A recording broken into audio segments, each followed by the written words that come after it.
Hello, Manga K-Began. I'm back with a camera comparison. The DJI Action 4 and the Osmo Action 6. Why do I skip the Action 5? Because I bought my Action 4 only half a year before the Action 5 appeared.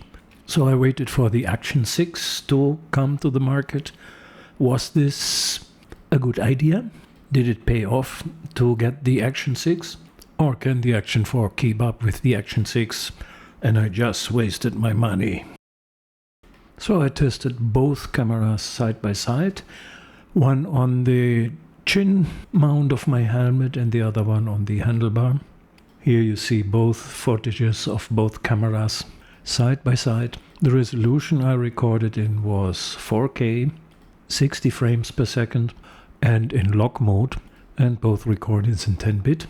The lock mode makes it look a little bit washed out, but you can already see a little bit of difference between the two. The footage on the right side is a little bit brighter and seems to have more details in the dark parts of the picture.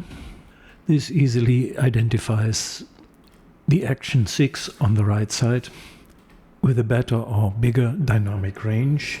This is one reason why they say that the Action 6 is the superior choice for content creation because it has an almost square sensor of 1/1.1 inch and it has that variable aperture from f2.0 to f4.0. This is a feature more advanced cameras have, and to my knowledge the Action 6 is the only action cam that sports the variable aperture. This means that it can react to the intensity of light by changing the width of the lens depending on the amount of light. The Action 4, on the other hand, uses a smaller 1/1.3 inch rectangular sensor and of course does not have this flexibility. The Action 6 f2.0 aperture lets in nearly twice as much light as the Action 4's fixed f2.8, making it much better for indoor or evening vlogging. The Action 6 has an additional feature which I will explain a little bit later.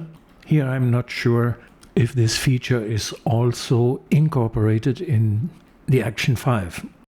If we compare value and image quality, I think it's valid to say that the Action 4 is often cited as having a more natural color profile straight out of the camera and offers better value for money if you primarily shoot in good daylight and do not require advanced low light capabilities or multi-format cropping.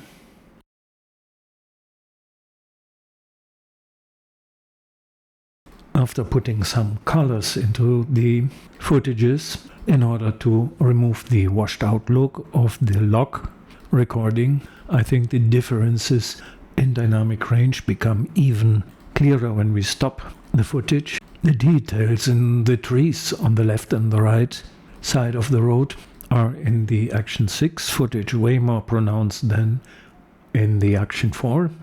Maybe the Action 6 footage is a little bit too bright compared to the Action 4, but I think you can change that during color grading.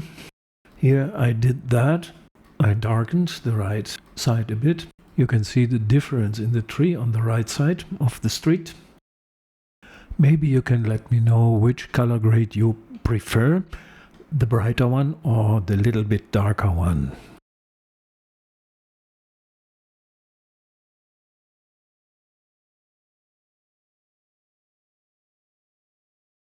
Also here, all the settings on automatic. The only difference is that I put the color on normal, which means that the camera is color grading for me.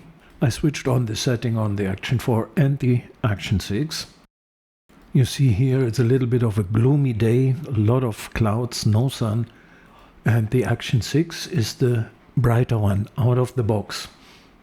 I think it's safe to say that this effect derives from the variable aperture.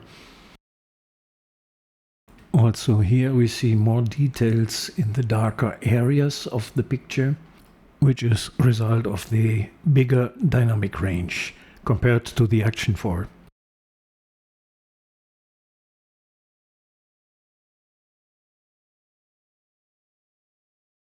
A very convenient feature of the Action 6, which had already been introduced with the Action 5, is the 50 GB built-in internal storage.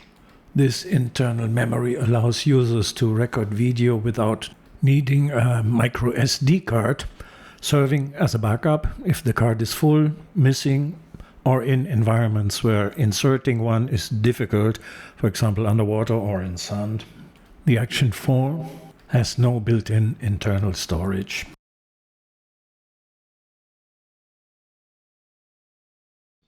So now with the earbuds on, left and right, it should also record the sound coming from the earbuds. Yes, you heard right. With the Action 6 you can use earbuds as microphone. I'm not sure if this option also exists in the Action 5, but the Action 6 has a dedicated menu where you can connect your earbuds to the camera. Let me show you.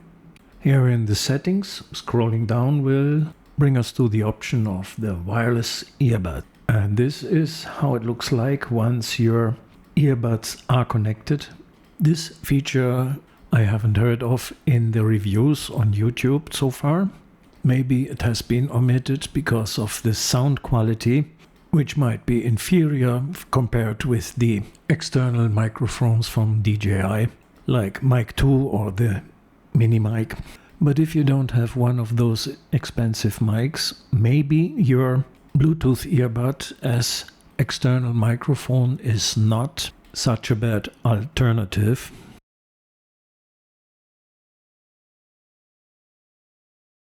I think the Action 4 is a very capable camera. In sunlight, as we usually have here in the Philippines, it does a fantastic job.